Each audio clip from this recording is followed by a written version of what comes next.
Señor gobernador, un gusto tenerlo en vivo. Lo escribí en mi cuenta de Twitter. Te tocó, Pablo, bailar con la más fea, el narcotráfico y el crimen organizado, las más feas. Bienvenido, un gusto. La lucha contra la delincuencia organizada va a ser dura y prolongada, pero ¿qué se ha logrado hasta ahora?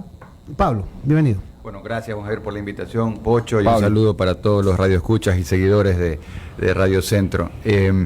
Nadie carga una cruz más pesada de la que puede cargar, y en este caso, en el Ecuador hoy estamos enfrentando algo que tal vez hasta hace gobiernos anteriores se había decidido no confrontar, lo que es el narcotráfico y el micronarcotráfico. Y ahí uno en la vida tiene que tomar decisiones, y el presidente de la República, Guillermo Lasso, decidió enfrentar de frente al narcotráfico. Eso genera consecuencias y también resultados. Tal vez el primer resultado que podemos poner sobre la mesa es la cantidad de droga incautada el año pasado, que es la cifra histórica más grande de todos los tiempos. 210 toneladas de droga, valor de mercado supera los 7.000 millones de dólares, un gran golpe al narcotráfico, dándoles ahí donde más les duele, que es en el bolsillo.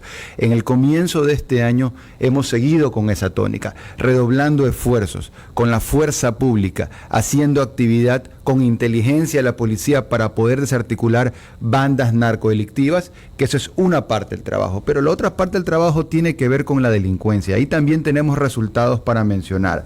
Si hacemos un comparativo de todas las provincias del Ecuador, voy a dar solamente 3, 4 datos. Delincuentes aprendidos, agarrar a la gente que está cometiendo delitos. Guayas es la provincia que tiene la mayor cantidad de delincuentes aprehendidos desde el 1 de enero hasta el 14 de febrero del 2022, por largo por encima de las demás provincias. Lo mismo para armas de fuego incautadas. Guayas es la provincia que tiene mayor productividad, que más armas de fuego ha logrado sacar de las calles. Recordemos que un arma de fuego es usada de forma ilegal para delinquir o para matar. Entonces estamos salvando vidas, y Guayas es la provincia que ha incautado más armas de fuego. Lo mismo con vehículos robados recuperados. Del 1 de enero al 14 de febrero, Guayas es la provincia que por largo más vehículos que habían sido robados los ha recuperado y está en proceso de entregar a sus legítimos dueños. Tenemos una tasa de efectividad del 70%, es decir, 100 vehículos, el 70% recuperados, y en el mes están en proceso de ser entregados. Un dato más: 51 bandas delictivas desarticuladas en Guayas. Guayas,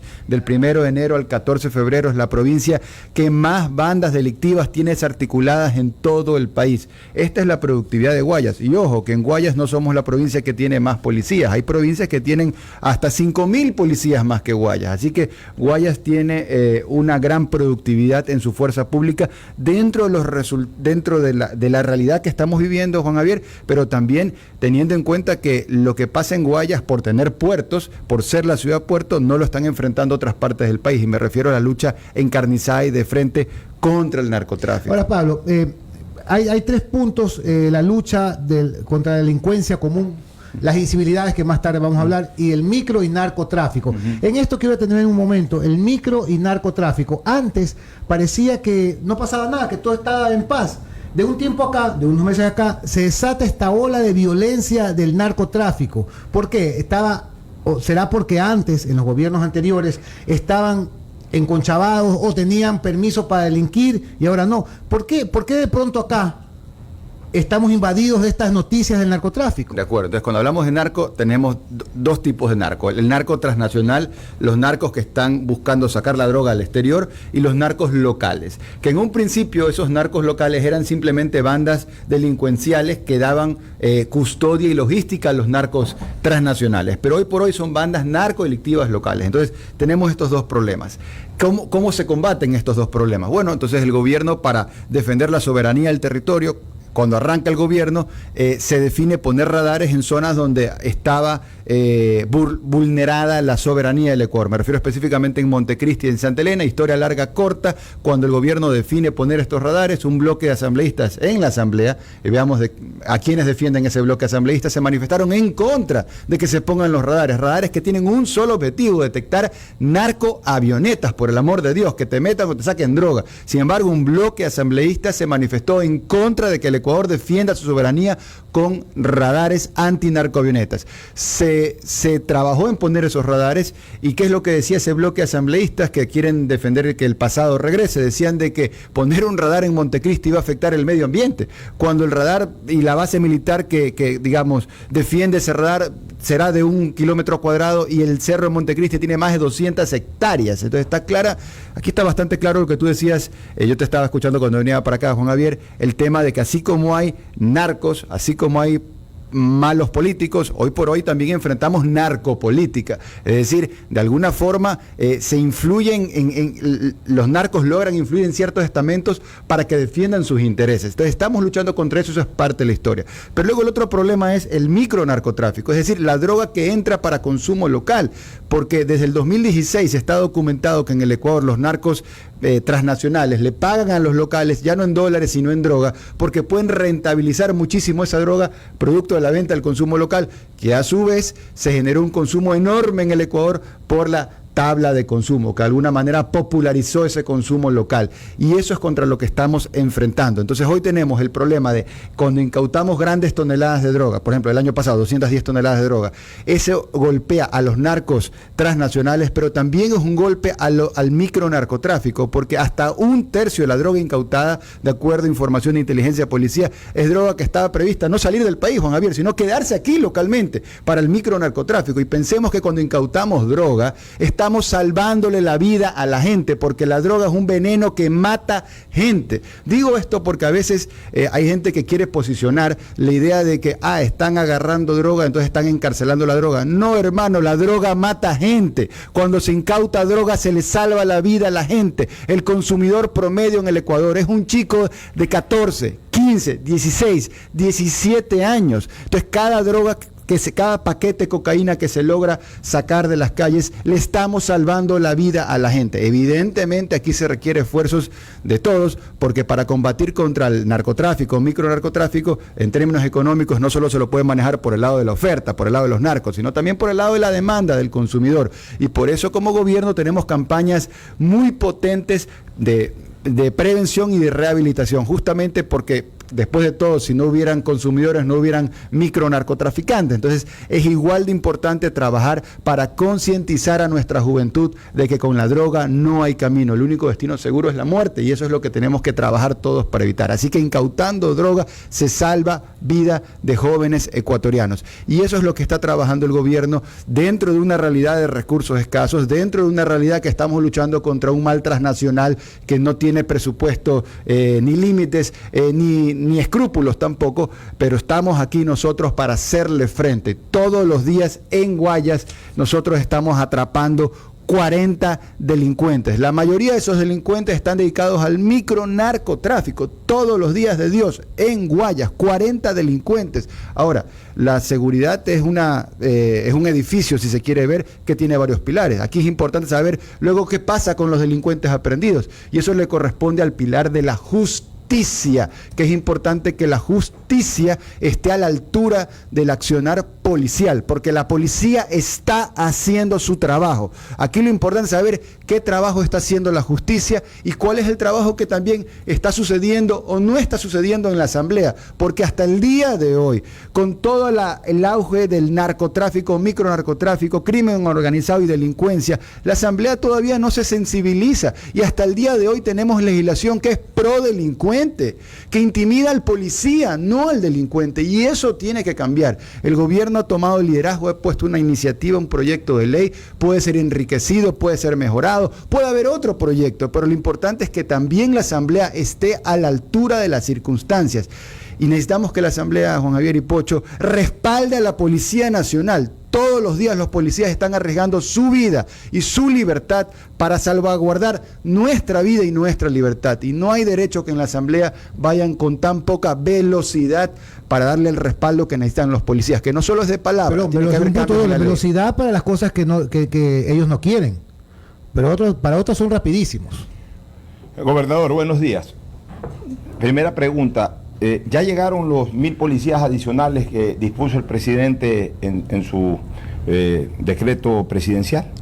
Alrededor de un 70% ya están aquí. El saldo está llegando en las próximas semanas de acuerdo a la disposición presidencial y conforme la organización que tiene la propia Policía Nacional. Esos 700 policías que ya están aquí, sí, pues, 70% de 1000 son 700. Así es. Esos 700 policías ya están en las calles trabajando. Así es, y de hecho hemos tenido que resolver la habitabilidad de esos policías porque de la noche a la mañana no se arma un nuevo cuartel modelo. Entonces hemos creado soluciones creativas, como por ejemplo en lo que antes era el centro de alto rendimiento en Durán, que estaba abandonado, gobiernos del pasado no le habían dado el debido uso.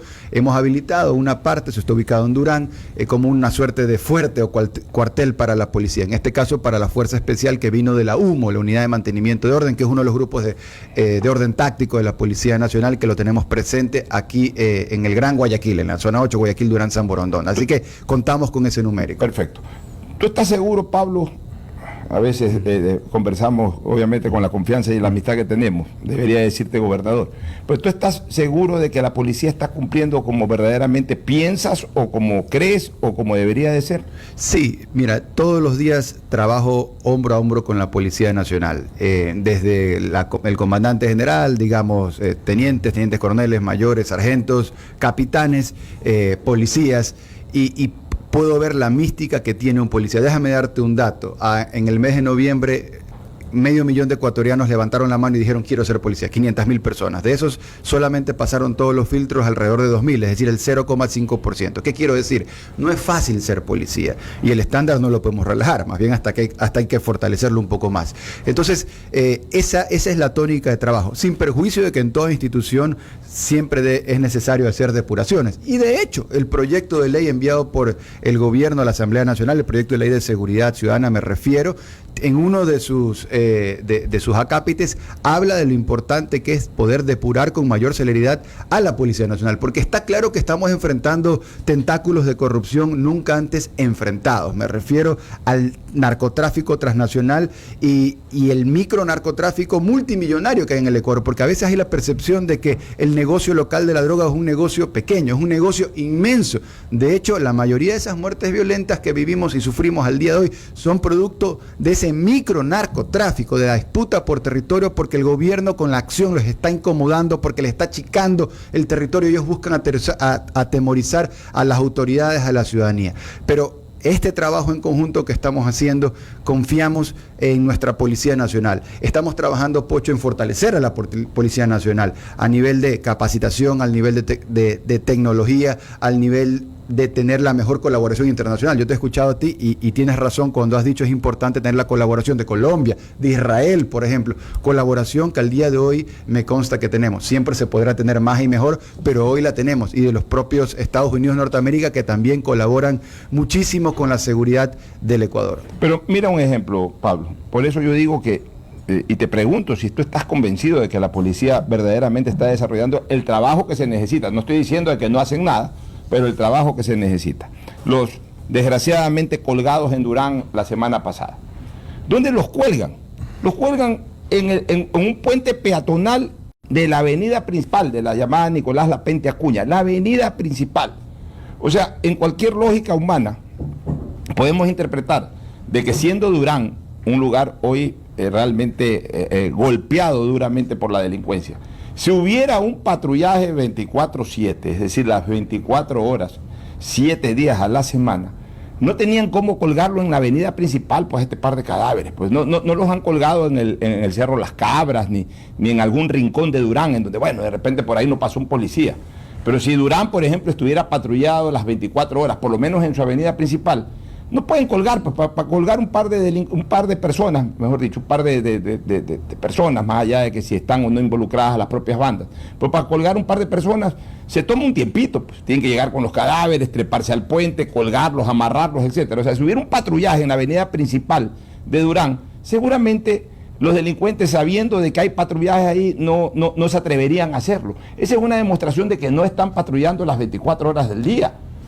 Deberían a ver, en las madrugadas también asaltan, en las madrugadas también matan. O sea, la policía en un estado de guerra tiene que estar las 24 horas, no 8, 10, 12.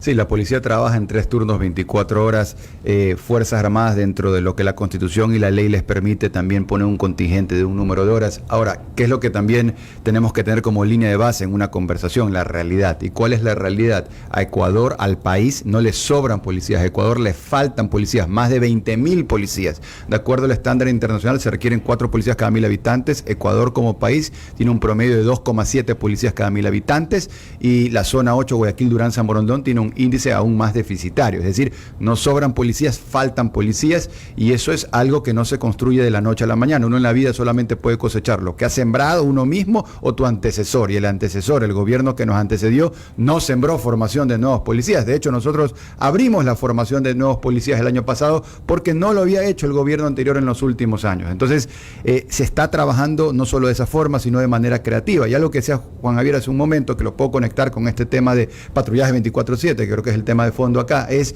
¿qué hace la Policía Nacional todos los días? El policía en Guayas, te diría, enfrenta 3 problemas diarios, a manera de resumen, ¿no? La violencia, la delincuencia y las incivilidades. Y tal vez comienzo con ese último de forma rápida. Incivilidades es cuando alguien llama al ECU 911 y dice, oiga, mi vecino está haciendo un escándalo, mándeme la policía. Oiga, en el parque de la esquina de mi casa están libando, fumando, mándeme la policía.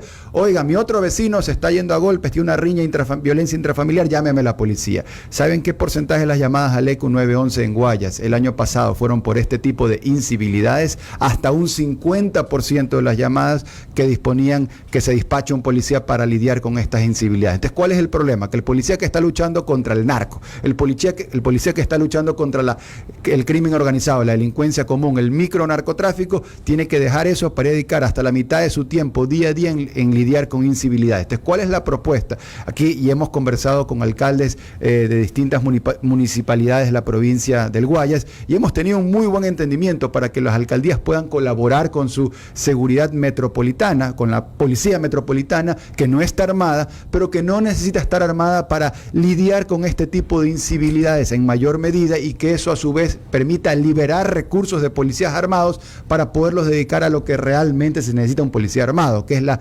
delincuencia, crimen organizado, micro y narcotráfico. Así que esas son las formas, digamos, creativas dentro de, o las nuevas estrategias dentro de una restricción de recursos que estamos encontrando para poder hacerle frente a estos triple frente: delincuencia, violencia e incivilidades. Pablo, 2 temas rápidos, sé que te tienes que ir a una reunión, pero el volumen de la droga incautada ya supera la capacidad de las bodegas de la policía antinarcóticos. ¿Qué esperan para incinerarla? Uno, mira que el público me pide esta pregunta. Marcia Muñoz, Andrés Fierro, dicen, por favor, destruir la droga incautada inmediatamente. Si se la guarda, es una bomba de tiempo porque puede ser tentación para que se roben de las bodegas y vuelva al mercado, dicen los oyentes. Lo dijimos en el comentario. Así es. Sí, si hay algo que todo el día la gente lo plantea es qué pasa con la droga incautada. Tal vez ahora un poco más, pero yo que estoy en esto ya algunos meses, todo el tiempo lo he escuchado. De hecho, los asesores internacionales de seguridad que tenemos te dicen que una de las mejores prácticas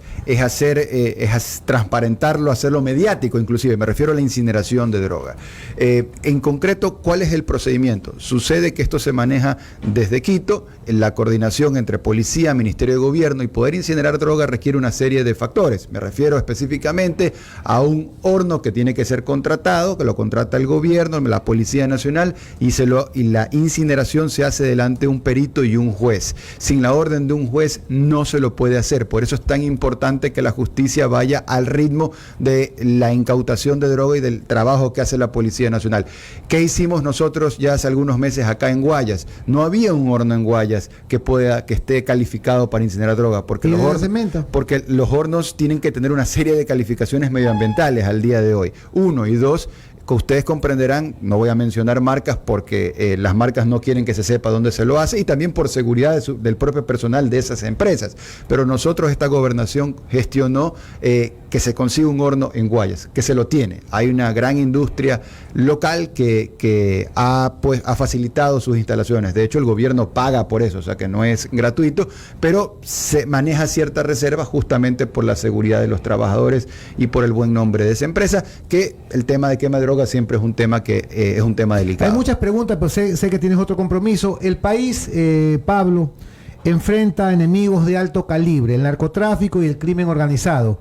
Y a mí me cuesta trabajo aceptar que los militares no se involucren en esta lucha. Y no estoy seguro si no deben, no pueden o simplemente no quieren. Catalina Tapia pregunta, gobernador, ¿por qué no militariza el puerto de Guayaquil, que es el paso por el cual los narcotraficantes se están matando? Eso es lo uno a mi pregunta. ¿Por qué los militares no tienen una presencia más activa con los policías? Sí, lo primero, yo entiendo esa, digamos, frustración o necesidad que tiene la gente de la mayor presencia militar en las calles, pero hay que entender que las Fuerzas Armadas tienen las reglas del juego definidas en la Constitución y en la ley, y el patrullaje, seguridad ciudadana, que es lo que uno como ciudadano esperaría ver, no es algo que lo pueden hacer de acuerdo a la Constitución y la ley. Lo que ellos pueden hacer son los operativos CAMEX, control de armas, municiones y explosivos, y es sobre eso que la legalidad les permite hacer que trabajamos en equipo. Nos gustaría que puedan hacer más, pero eso requeriría un cambio en la Constitución y la ley. Entonces, dentro de la restricción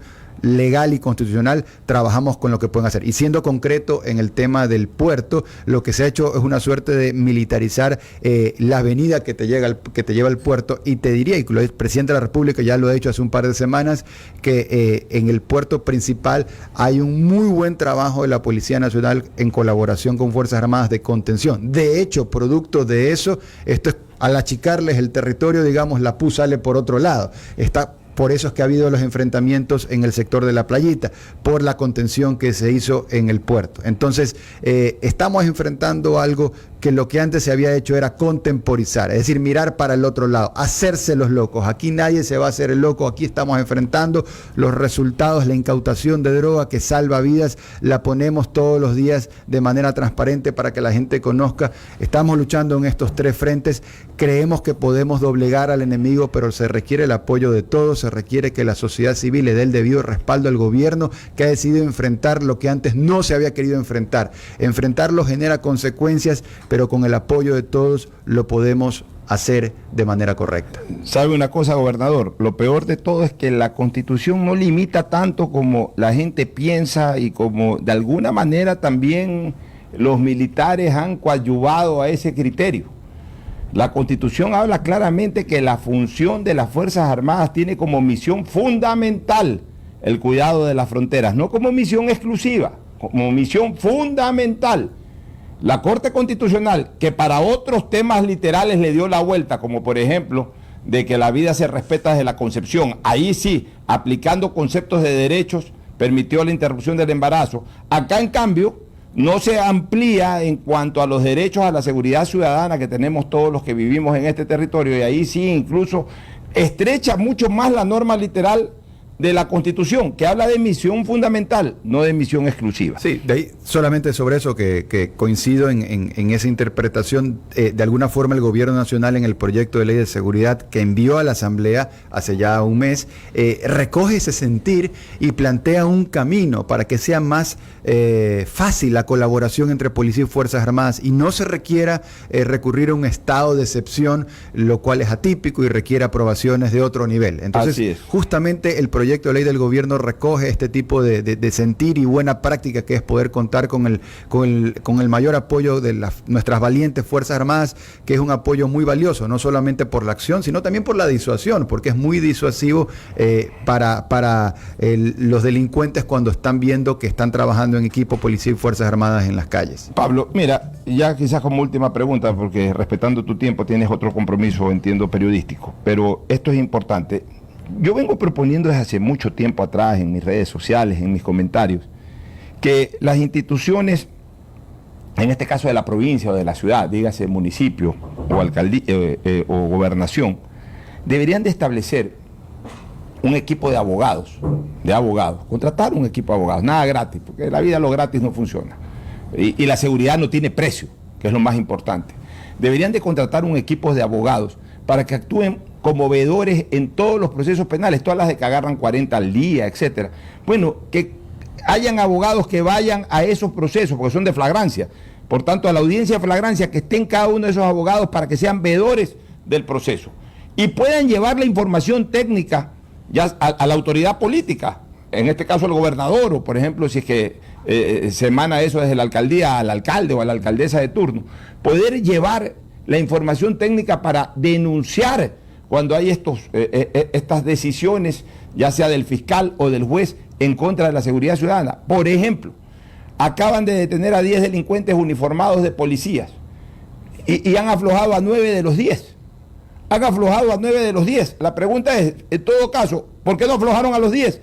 ¿O por qué no hicieron lo correcto, mantener a los 10 bajo prisión preventiva? Pero bueno, nos enteramos por la prensa, pero no hay una información técnica. Si el gobernador, en este caso tú, o la alcaldesa, en este caso doña Cintia Viterio, cualquier alcalde de cantón, tuviera un equipo de abogados que vayan a cada uno de estos procesos y reciban la información técnica, pudieran hacer una denuncia mucho más puntual. El fiscal tal, el juez tal, bajo estas circunstancias, alterando las normas procesales, acaba de perjudicar a la ciudadanía con esta decisión.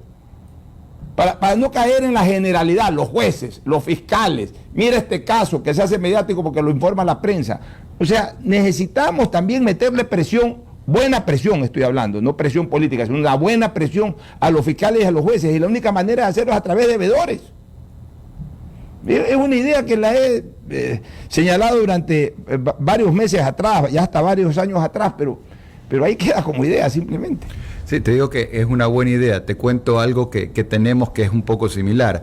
Desde hace algún tiempo atrás para acá, la Gobernación del Guayas coordinó apoyo de dos sectores, del sector gremial, en este caso cuerpos colegiados de abogados, y del sector privado para el recurso económico, para poder fondear justamente dos cosas. Por un lado, defensa jurídica de policías que en su buen actuar sean injustamente sentenciados y que se requiera ser defendidos, y hemos contado con ese apoyo de la empresa privada y apoyo de abogados que han mejorado su tarifa o lo han hecho hasta gratuitamente porque creen en este tipo de cosas. Pero es que gratuitamente lo harán 1 o 2 veces, pues no se les puede pedir que todo el tiempo estén en lo mismo. Claro, entonces, y aparte hay un volumen de acciones, esto no es algo solamente puntual, pero por eso los convenios que tenemos trabajados con cuerpos colegiados de abogados y también con el apoyo permanente de la empresa privada, nos han permitido durante estos meses poder dar ese auxilio inmediato. Eso es una cosa. Lo otro que tú planteas que me parece positivo para ampliar